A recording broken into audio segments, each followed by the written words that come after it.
Good morning. Thank you Morning.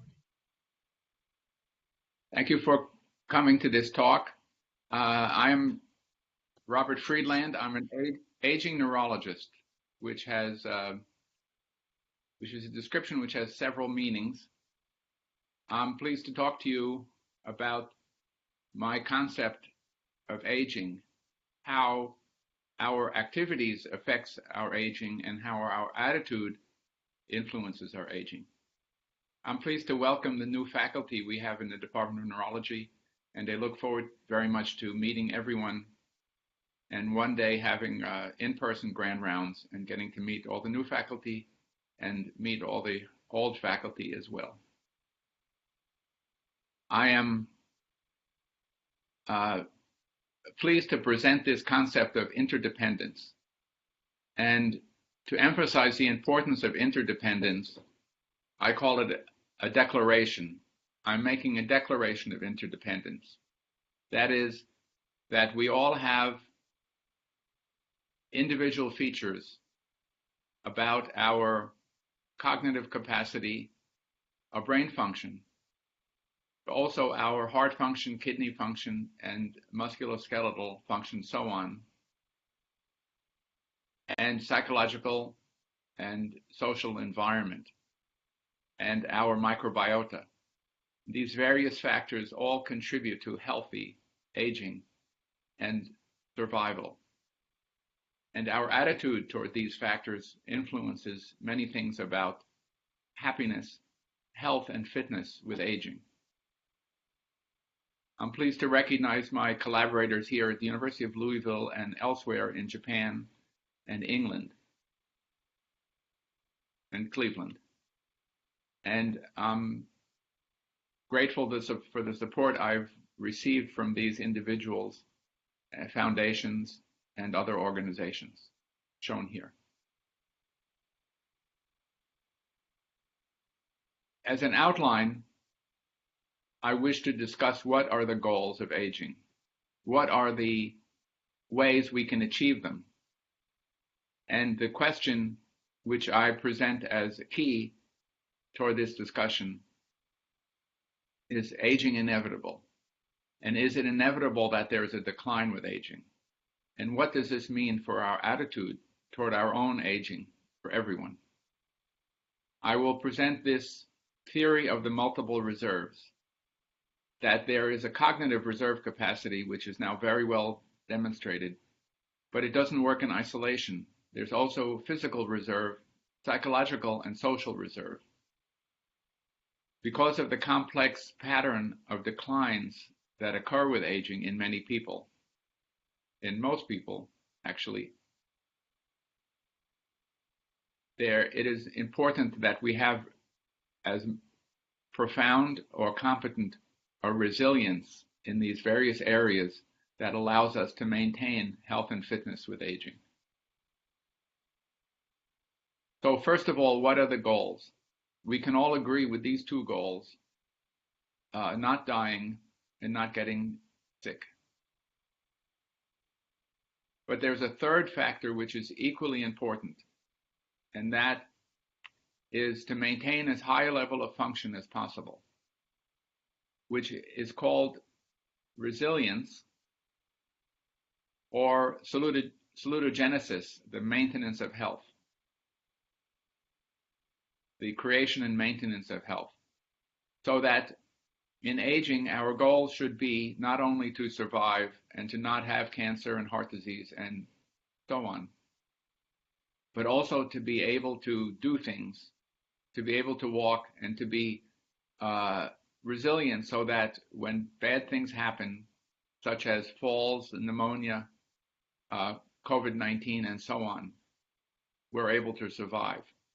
It's not enough to have the first two goals. I'm afraid many of my patients are concerned only with these two and not with number three. I'd like to ask you all to consider whether aging is inevitable. And I'll open the talk for discussion later.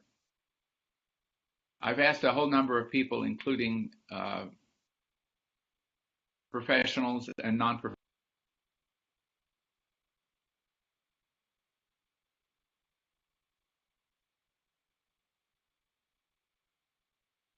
It's a important consideration that it's not inevitable. Because it's not inevitable, it's an opportunity. And how we use this opportunity is the key thing about aging. This is demonstrated by Alzheimer himself because he died when he was 51.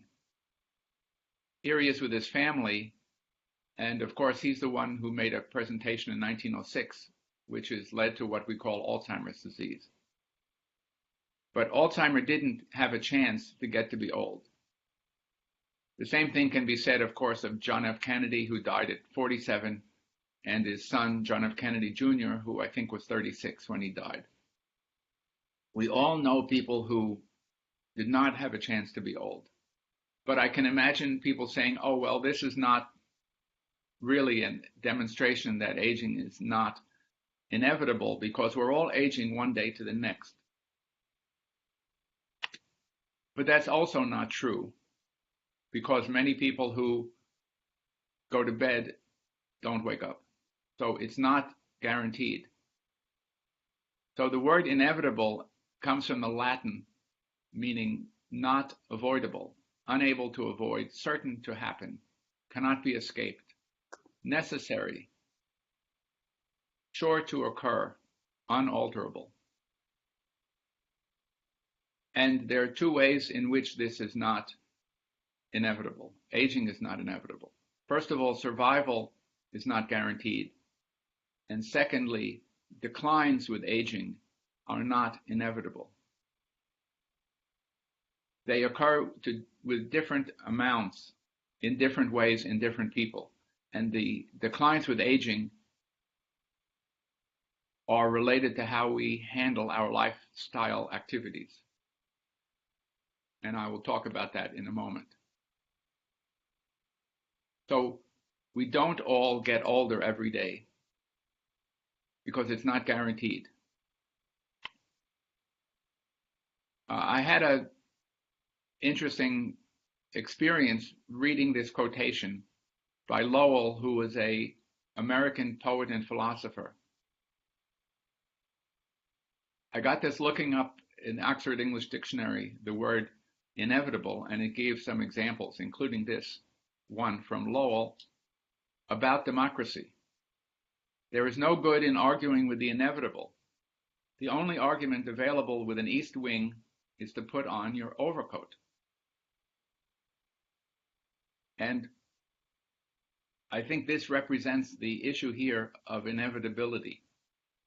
Because many people believe aging has to happen and it can't be avoided, we don't do as much as we could if we realized how much it depends on what we do.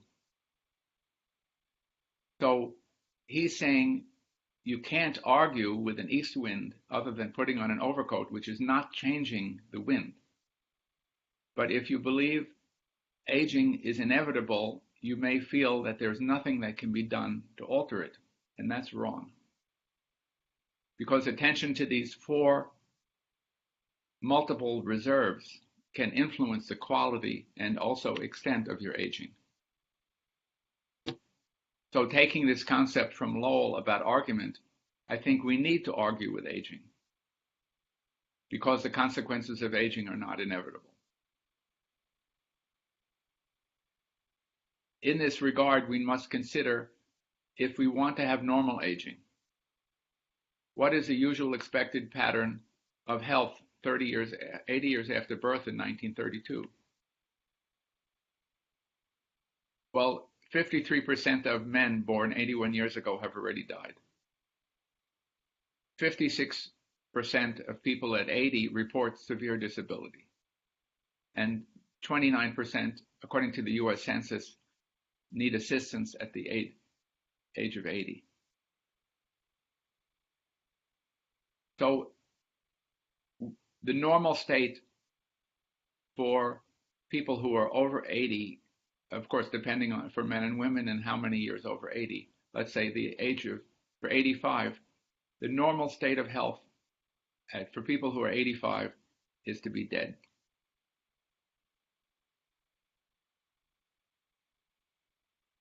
It's only a minority of people are still living 85 years after their birth. So we're not interested in normal aging. We're interested in exceptional, healthy, or resilient aging. And the component of aging is informed very much by evolution, because our ancestors were hunter-gatherers and they lived in a different environment than we find ourselves today. Humans are perhaps 100,000 years old, and our genes were selected for the survival of our children and our children's children, not for the purpose of aging. It's debated whether the survival of people into later ages is advantageous for their children and grandchildren because of the wisdom of older persons. And this is, of course, a compelling argument. However, older people who would be less likely to contribute to hunting 50,000 years ago would also be competing for scarce resources. So there is no natural selection or adaptive capacity for genes that help us live to be 80 if we get to be 50. The genes will help us live to be 30 or 35, but not necessarily older. So because we are not as well made after the age of 40, it's necessary to take more attention to these factors I'm going to talk about. My favorite example there is American football. Imagine a group of 75-year-old men playing American football, and I imagine there would be an ambulance on the field after each play. We're just not well made for doing activities like that. All the systems in the body decline with age, including those shown here. And the decline is relatively consistent, not necessarily linear, of course, but it includes kidneys and lungs and heart and lungs and brain and so on. But the remarkable and important factor is shown here. That is, while this is for walking speed declining with age, it declines with age in both men and women. However, the variability increases.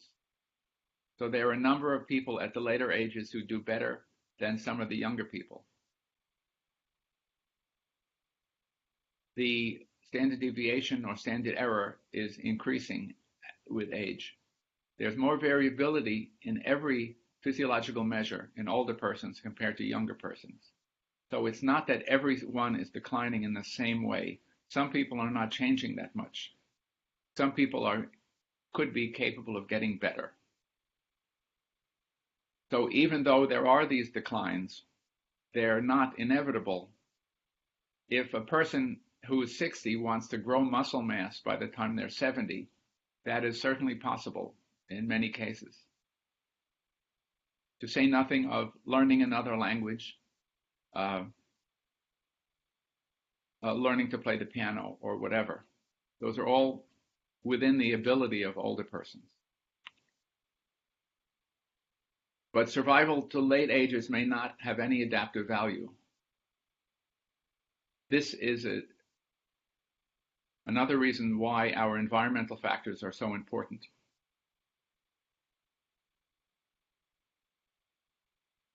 So Alzheimer's disease is 60 to 70% genetic, but not 100%.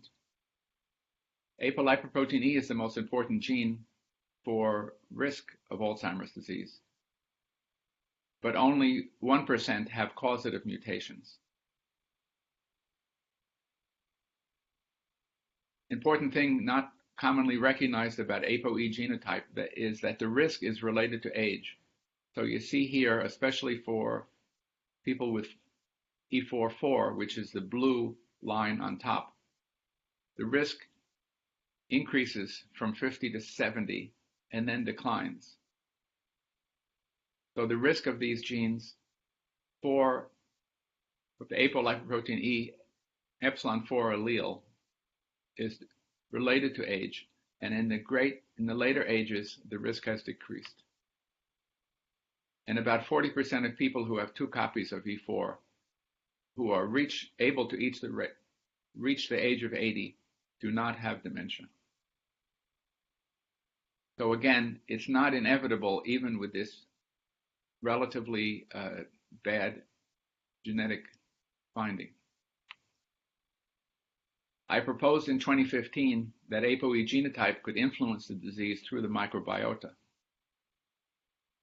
Because APOE is a lipid binding gene, and there are many aspects of gut bacteria that could be influenced by something that is altering lipid metabolism.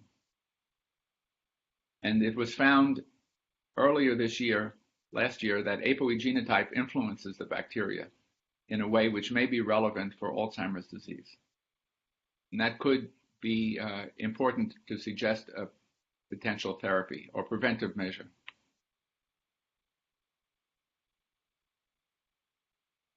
Many years ago, I came upon this diagram showing what is responsible for changes in behavior with dementia. The same thing can be said for many aspects of aging. There's impairment of brain tissue with decline of brain function, which causes this. But it's not only that. Psychological, social, and physical factors contribute as well.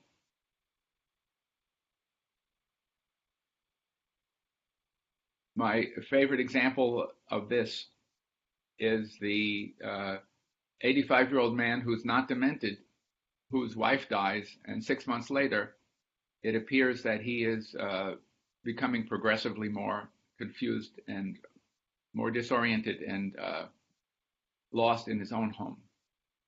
It could very well be that this decline was being experienced over several years, but that his wife, through social, psychological factors, corrected for that. And when she was gone, the manifestations developed. It wasn't only impairment of brain tissue that was creating it. This is related to this concept of a dynamic balance, which Claude Bernard called the milieu interieur, or homeostasis from Walter Cannon. That there is a dynamic balance among our organs, and of course the brain, which is involved in what we do and influenced by our lifestyle, our diet, and our environment. And these interact in very complex ways.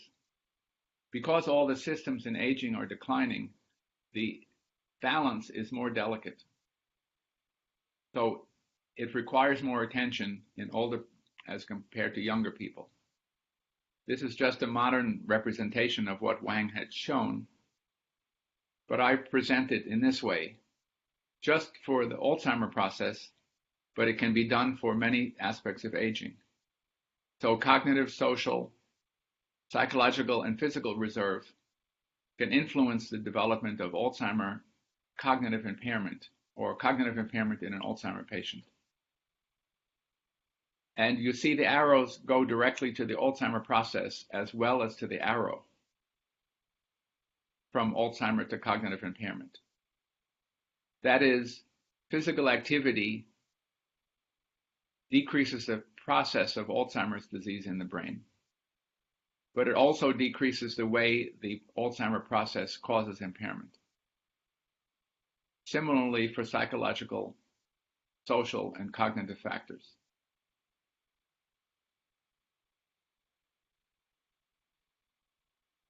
Another critical factor is Alzheimer takes 15 to 20 years to develop. The amyloid plaques are happening earlier, as shown here from data from ADNI and other studies. First, the plaques develop, later tau, and cognitive decline only occurs later.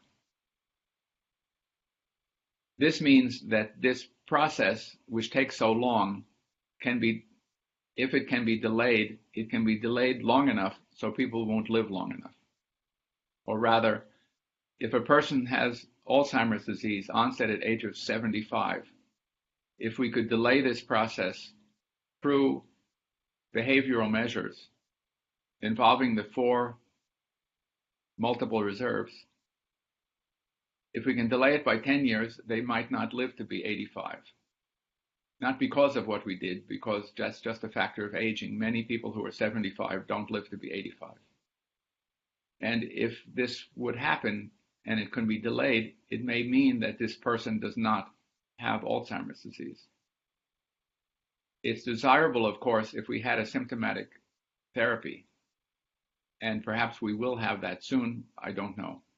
But we do have measures which may influence this process today. Also important is the idea that the functional capacity with aging is not produced by the Alzheimer pathology alone. About 1/3 of people over 65 have amyloid plaques, even though they're not demented. People who have more size in their hippocampus are protected. And it's generally true that more education, more cognitive activities at work and at home is protective against the development of Alzheimer's disease. This is the concept of cognitive reserve, which is very well studied now all around the world, particularly from Jakob Stern in Colombia. So there's education, both mental and physical activity. Cognitive reserve has also been called cerebral or brain reserve. And we want to have as much as possible so we're resilient. Of course, this is illustrated perhaps by a professor of math who has a decline in function. He would be relatively protected if he had a high amount of cognitive reserve because of a lifetime of doing mathematical activities. And when his function had declined by 50%, it could still be much higher than mine, or of a relatively normal, not mathematically implied person, because of his high degree of cognitive reserve. And there's plenty of evidence demonstrating why neuronal activity is good, because of influence on blood flow metabolism, resistance to excitotoxins, and growth factors. What I tell my patients is mental, social, physical, emotional, and spiritual activities build new neurons in the brain, and also growth factors. And there is evidence for this. Even physical activity may be protected against the development of dementia. However, physical activity needs to be regular and cannot depend upon the weather. This is a quote from our president: "Old minds are like horses. Like old horses, you must exercise them." And this is certainly true. Inflammation is a particularly important issue here. I guess this would be part of physical reserve, because inflammation is involved in atherosclerosis, as inflammation in large and small vessel disease, Alzheimer, Parkinson's, ALS, heart disease, and cancer, arthritis, and other things.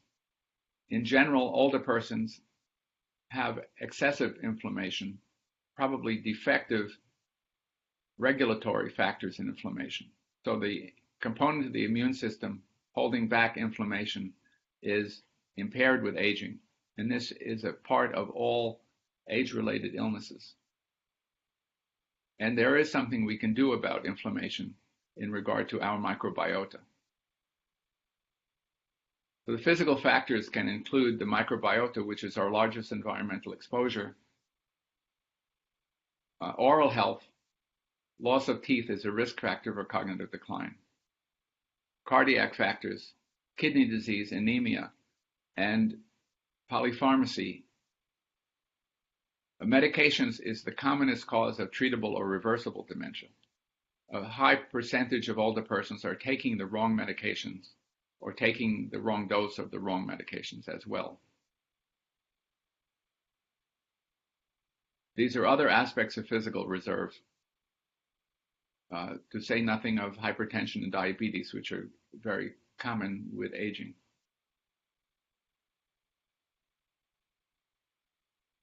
So the concept here is not only do we want to avoid stroke, we don't want to have diabetes. We want to be resilient to these conditions by controlling hypertension, having as good pulmonary, heart, and kidney function as possible. So it's not only a question of not getting lung cancer, but having lungs that work properly so that if you do get to be 85 and have pneumonia, it won't be fatal or less likely to be fatal. 99% of our genes are microbial and not human. And cows cannot digest grass. That's just an example of how important the bacteria are in mammals.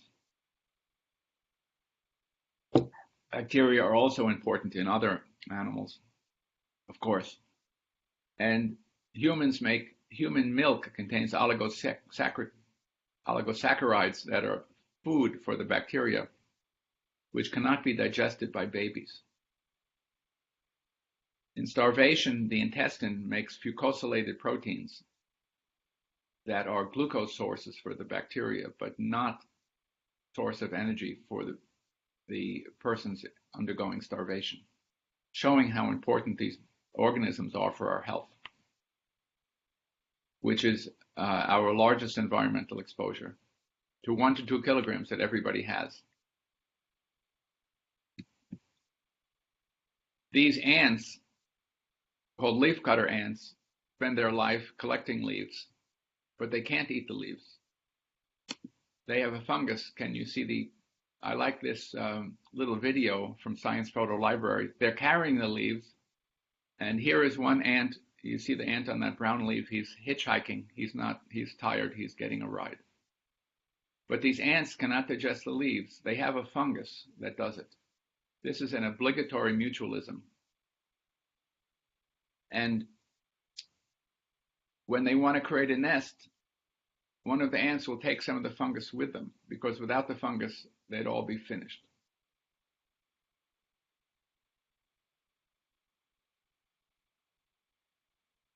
So we need these microbiome.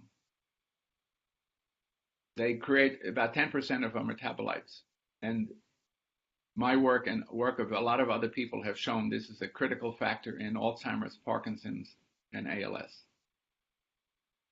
But we can adjust our microbiome as part of our physical reserve. We can go from a bad to a good microbiome through diet. Another example of this complexity of the microbiome is this ant, when infected with this nematode parasite. The abdomen, shown in red in B, becomes red. And what that means, as shown by Steve Yanoviak, who's a professor of entomology biology here at University of Louisville in his fieldwork, he's shown that this phenomenon is very attractive to birds because they think they're eating a berry.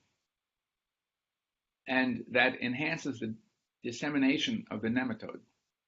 So the nematode has hijacked the organism of the ant, but he's done it in a way that enhances its distribution. So what can we do about the diet?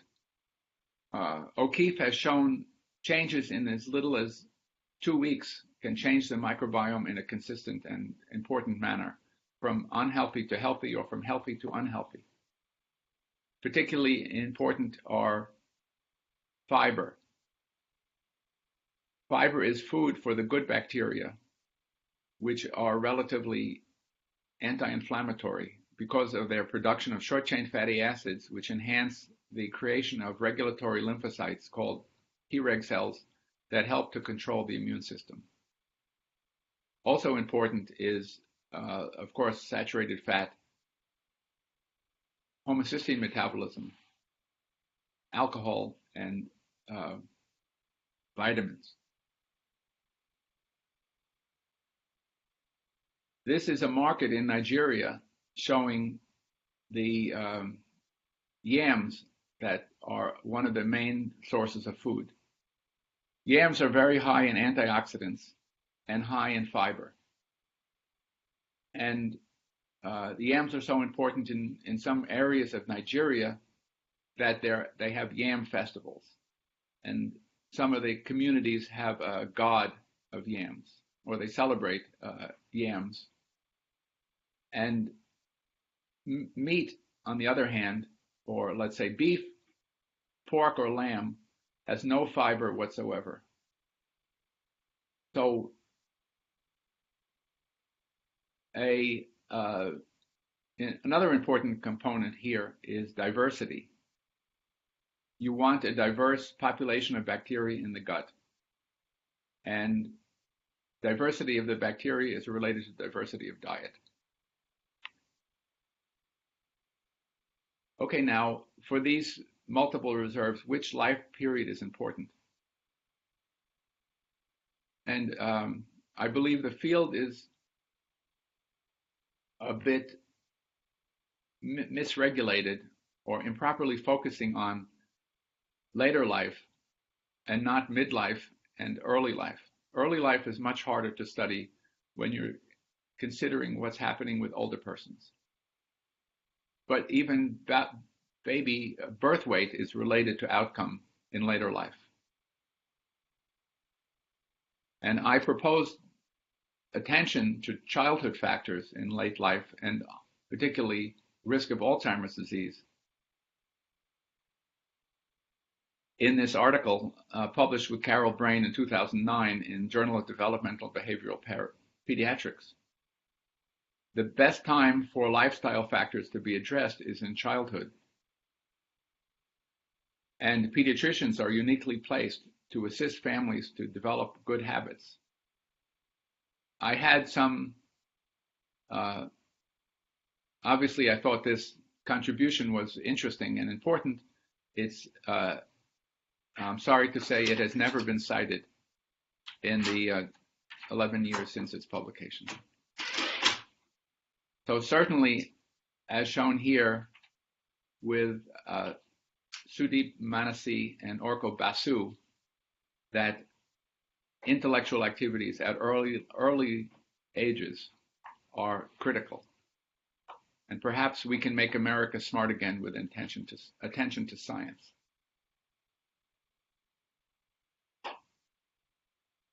Psychological reserve is critical also, not only activation, but resolution of stress response. And understanding and management of depression, anxiety, and to the ability to challenge restrictions. That is, challenge the belief that because someone is a certain age, they can't do something. So certainly there's some truth in this. I don't believe it's worthwhile, or I wouldn't recommend 80-year-old people trying to set some record of living the longest period of time above 8,000 meters on Everest. So there are some age-related restrictions, relatively speaking. But if we're courageous, adventurous, we can find that there are many things older persons can do.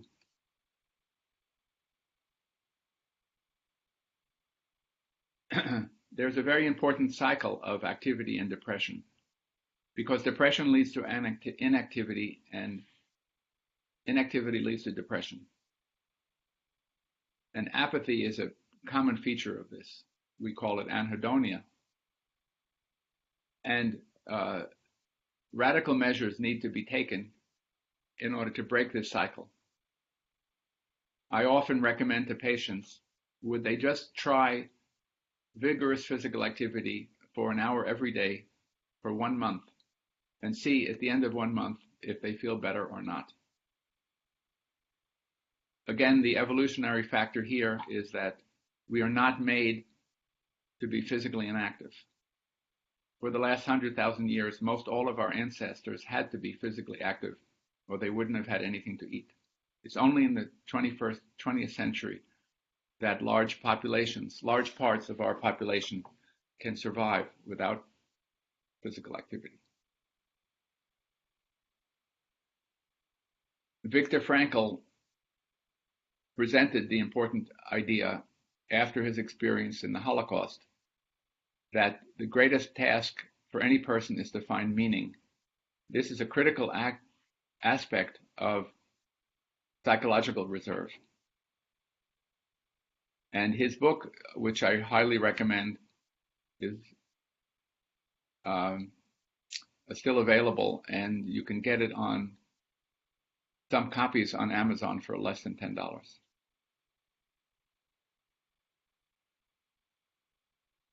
He stressed the importance of our attitude, and it is a critical factor in psychological reserve for people to find what their meaning is, and people who are able to find more meaning in their activities with aging will have better outcomes, both psychologically, socially, and physically. So if we consider what can be done, there are non-modifiable factors which are risk factors for Alzheimer's, and Alzheimer's is just one aspect of aging, which is perhaps the easiest one to consider here. But education and occupational achievement lower the risk, as well as vigorous participation in mental and physical activities. Avoidance of heart disease, hypertension, and diabetes. That is, attention to physical reserve. Dietary intake of fiber, antioxidants, B vitamins, and fish. Avoidance of smoking, head injury, and high-fat diet, and only low levels, not high levels of alcohol consumption.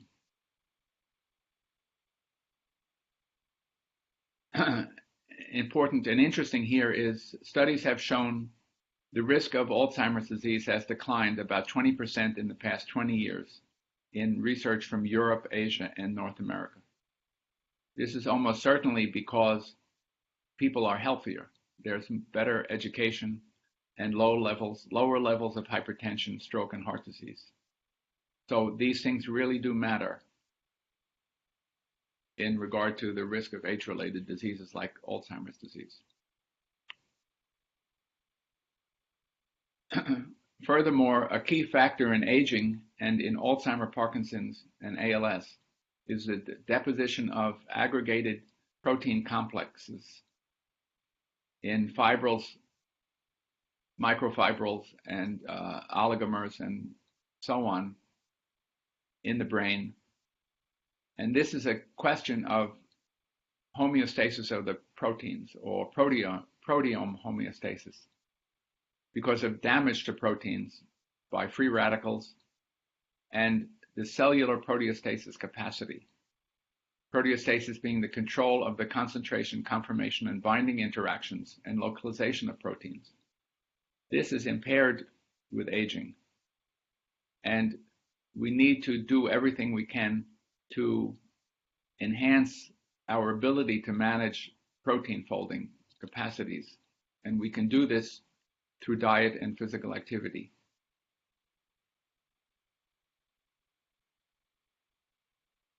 And this concept, developed by Morimoto in Chicago, said in a lovely way that this is graceful aging, which depends on the ability to counter the effects of stress by maintaining protein folding, which in turn permits appropriate protein folding, permits appropriate protein function. This is affecting the cells in all our body, which affects many aspects of health. So if we look here again, what I didn't show here is the interaction amongst these reserves. So if you are depressed, you'll have lower physical reserve because you'll be less physically active. If you're depressed, you'll also have lower social reserve because you'll have fewer social interactions. And all of these interact in a way that really can't show in a picture. If you are apathetic, you may not be eating properly, which will impair your physical reserve. But these are the factors which work together to influence health with aging. So my idea is that the maintenance or enhancement of function of these systems enhances resistance to disease and also enhances fitness capacity with aging. So that it's necessary to argue with aging because it's not inevitable, and we should realize that we have an opportunity to adjust our activities to enable the fitness of the 4 reserves to increase survival and health. So we need to argue with aging in 2 ways. First, argue with aging in that we recognize that it's not inevitable, it's an opportunity. So if we are confronted with the situation of being 85 years old, it's critical to understand that more than half of our birth cohort have already died. So it is an opportunity which is not granted to everyone. Secondly, we must argue with aging in a way in which we recognize that declines with aging are not inevitable. They occur in different people, in part in relation to how we handle our health and physical, social, and psychological activities. And we should challenge the development of these impairments. But because of this, I have developed this presentation of my declaration, the Declaration of Interdependence, which is the unanimous declaration of the united persons of our world. And this is obviously taken from the Declaration of Independence from 1776. When in the course of human events it becomes necessary for persons to realize that the critical bonds which connect them to others cannot be dissolved, a decent respect to the opinions of humanity requires that they should declare the causes which impel them to declare the nature of interdependence. We hold these truths to be self-evident, that all persons are created equal, and that they are endowed by evolution with interdependent features which must be realized by each person. The body is composed of several parts which together make a person, and these parts cannot function independently, but are dependent upon each other and upon lifestyle choices. We do solemnly publish and declare that human health is dependent upon the full measure of interactions among individuals and society and with each person throughout life, and that the quality of life with aging depends upon the health and fitness of the body's interdependent features, and that our health and fitness depends upon what we do as we age.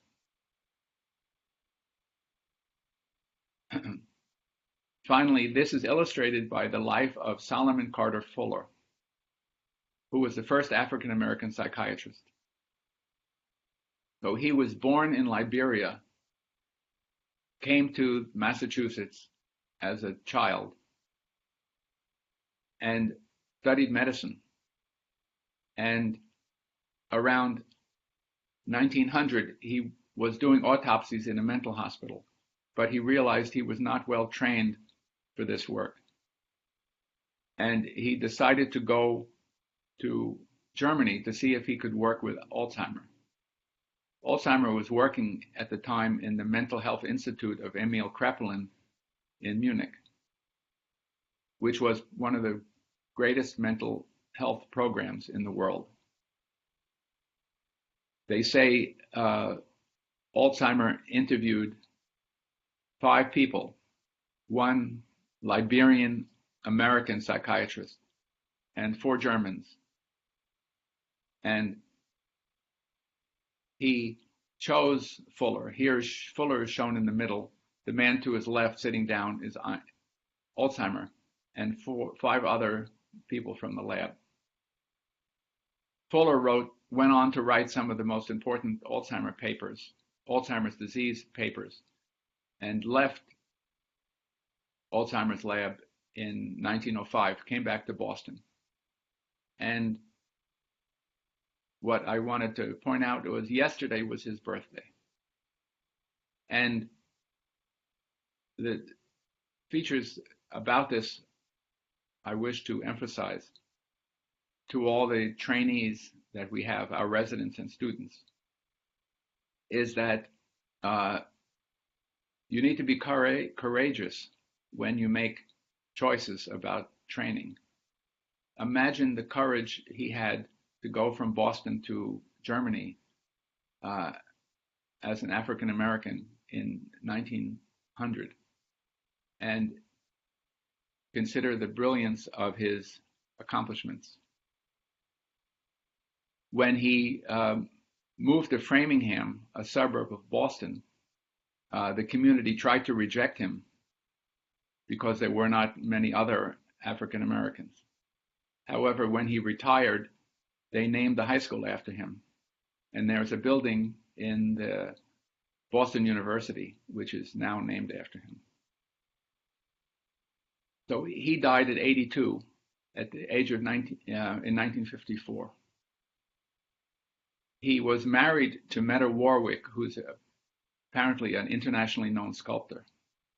He enjoyed horticulture, photography, gardening, music, and bookbinding.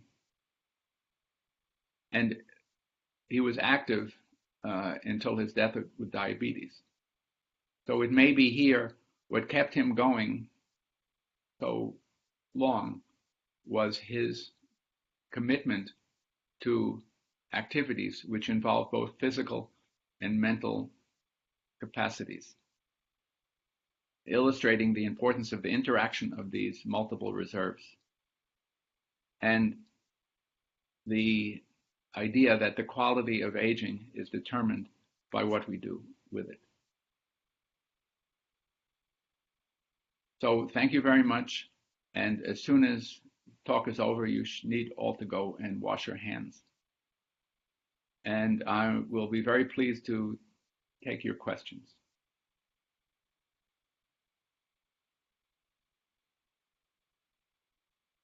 Hello. Dr. Friedland. Hello, this is Grant Turk. Let me turn on my camera here. Okay. So, oh, I got the wrong camera on.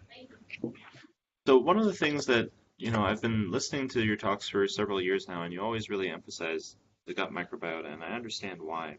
But one of the things that I haven't really gained in knowledge, because when I want to take this information and adapt it to my own lifestyle, I run into a lot of difficulties with resident life, as I'm sure the other residents are aware. It's hard to, maintain that healthy activity, healthy sleep cycle, healthy, emotional relationships when you're under. But as we look forward to maybe our attending career where we have a little more freedom to pursue these types of healthy lifestyles, what would you anticipate the normal person's transition from this unhealthy lifestyle to a healthy lifestyle would take? Is this something that once you adopt this diet that's high in fiber and high in yam concentration, do you anticipate within months you'll start to see benefit, or is this something that's going to take patients years before they start to realize it within themselves? Well, that's a great question. Thank you. So that the bacteria could change in as little as 2 weeks. Whether you'd notice that or not, I don't know. But it would have, I believe, important consequences for many things. For one thing, a high fiber diet produces satiety. So the short chain fatty acids that are made by bacteria that eat fiber enter the brain, and they make you feel relatively like you had enough to eat, so that it could help to lose weight, and losing weight can help to prevent diabetes. And so it's not something that you would feel yourself overnight, but the biological effect of changing the diet could happen. And I would hope that you all have access to a refrigerator so you could bring food from home. I'm horrified to imagine how badly I ate when I was a resident, when you could just go to the cafeteria and get basically the most disgusting, miserable things to eat that you could possibly imagine. Or in medical school, I would eat the candy and pastries out of the machines when I was studying at night. So it takes effort to do this, but there's no reason you can't make food, good food choices at home. Also, when you go to the cafeteria,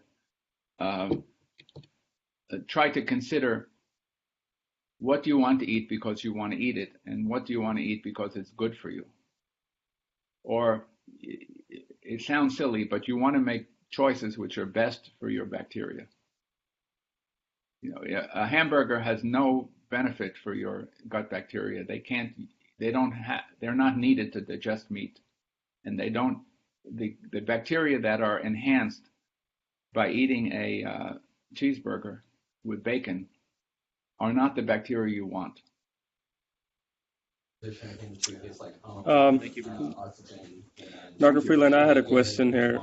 So whenever we are counseling patients about good hygienic food choices in the future, especially the ones who are in early 50s and late 50s, they always have one aunt or uncle which they give an example. Hey, that person smoked, that person had all the greasy foods, but she still lived 97.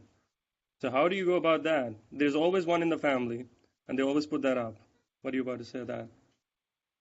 Well, it's hard to teach probability and epidemiology to people who are not interested in accepting it.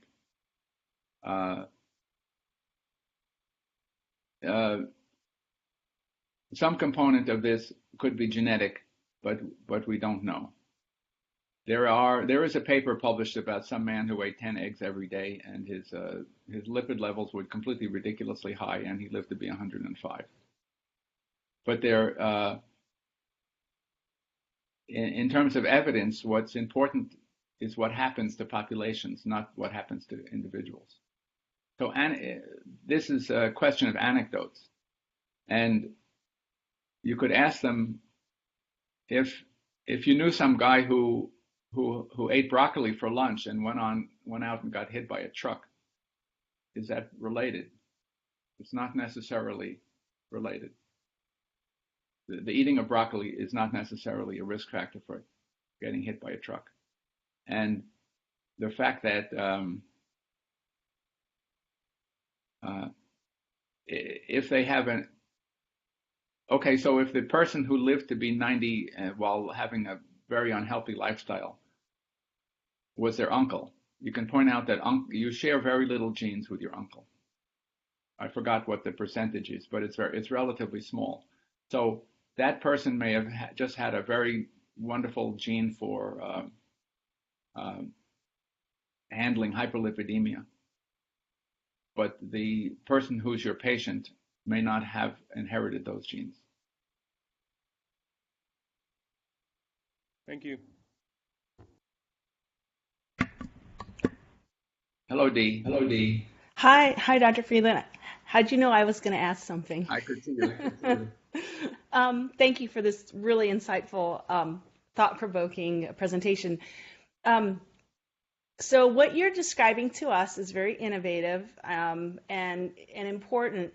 And I've always been frustrated with the framework of evidence-based medicine, because at least in the world of medication exposure, the problem is that the preponderance of evidence is that which is sponsored for efficacy trials. Drug companies, even NIH sponsored, it's about efficacy in controlling disease states. But there are no sponsored trials to see what would happen when you expose a child to amphetamines, ADHD medicines, for 10 years. You will never have that information. And you mentioned the importance of what happens to you when you're a child and what that might do to aging. So how, as a physician in an evidence-based world, can we approach these longitudinal questions successfully when we're kind of restricted to evidence-based practice? Thank you. That's one of my favorite issues. And the best line about this is from Carl Sagan, who said, absence of evidence is not evidence of absence. So just because something hasn't been shown to work doesn't mean it doesn't work. So this doesn't mean that you should eat 20 avocados every day as treatment for some disease, because that would probably make you sick. But all the good things I'm recommending regarding physical activities, mental activities, and diet, and microbiota, and vitamins, and so on, they're already known to be good for you. So that I'm very frustrated that there have been consensus conferences where they conclude that the evidence is not available to recommend these activities for lowering the risk of Alzheimer's disease. But it's already known that it's good to not smoke. Why can't we go out and tell people, don't smoke? It'll lower your risk of Alzheimer's disease. And whatever can be done to get people to not smoke is desirable. So the other factor, exactly as you mentioned, that we're talking about lifestyle factors that operate from birth to death. And you can't do research in a cohort of people from birth to death. The only studies possible are for 2 to 3 years. And even if by some miracle a study is possible for 5 years, it's still only 5 years, and it's not 10 years. So I am guided by the science and the risk. If something is safe and also relatively inexpensive, I think it's reasonable to consider, even if it hasn't been demonstrated to be of value in a placebo-controlled, double-blind, randomized trial.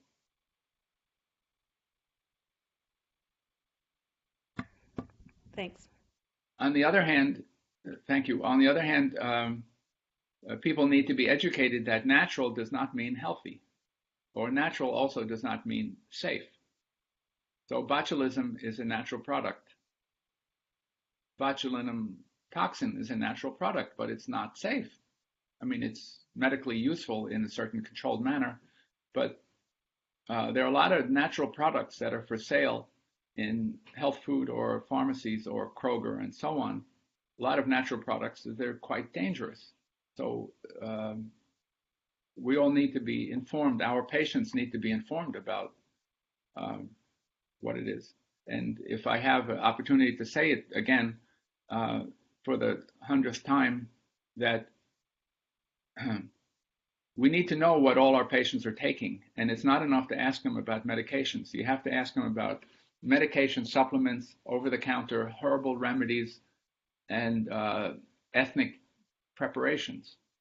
So we have to know everything they take, because it's certainly possible several of our patients, and we have seen this, take toxic amount of vitamins, and they won't tell you about that unless you ask.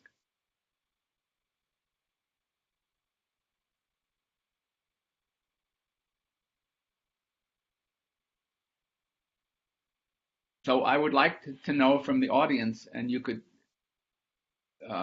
ask or respond now, of course, or send me an email. Do you think that the framework that I presented is better introduced with a title like the Declaration of Interdependence, or something about arguing, like Arguments with Aging? Which one is more convincing and more descriptive of the content?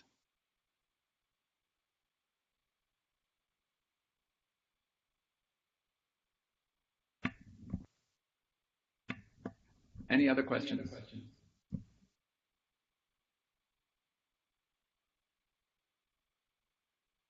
So thank you very much. Dr. Sohi is trying to say something. Yes. But Yes.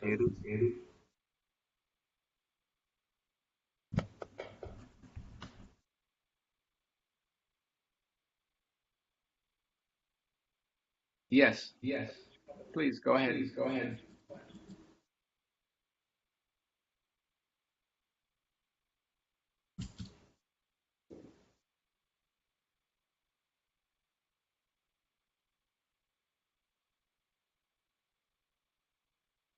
Okay, then last comment in regard to the. Could someone turn off their sound? In regard to the resident's diet, try to have a diverse assortment. Don't eat the same thing every day. It's good to have diversity in diet so you can have diversity in microbiota. So thank you to everyone and have a wonderful week. Bye-bye.